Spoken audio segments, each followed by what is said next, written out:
Let's talk Hackney Signature Series rods. There's 3 in the loose line. There's a frog rod, a pitching rod, and a flipping stick. And basically how I pick which one I'm going to use, especially in the flipping and pitching model, one is by size of weight. Typically, if I'm using a 3/4 to an 1.25 ounce, I pick the 7-Eleven flipping stick. Or if it's a situation where I'm fishing in one spot. And what I mean by that is I'm pitching into, whether it be a bush, a mat, a hole in the grass, and I'm fishing the bait in one place, pulling it out and going again. I prefer the 7-Eleven. Now, with that being said, if I'm fishing, what I call fishing the bait back, I'm pitching the cover, I'm spending a lot of time crawling it around on the bottom, I'm spending a lot of time actually fishing the lure with the rod, it's always the 7.6. It's softer, has a little more feel to it, and it's better for pitching around lighter baits. But that's really the deal.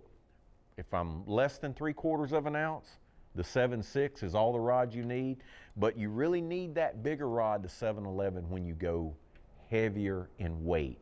Or if it's a situation, again, where I'm fishing in something and you need a big rod to pull that fish from heavy cover or to carry that bigger weight, I'll always reach for the 7-Eleven Signature Series. Last but not least is my 7.3 frog rod, and basically this is a plinking frog rod. And what I mean by that is this is not a rod that I would use making long casts and heavy grass mats like we were at Guntersville.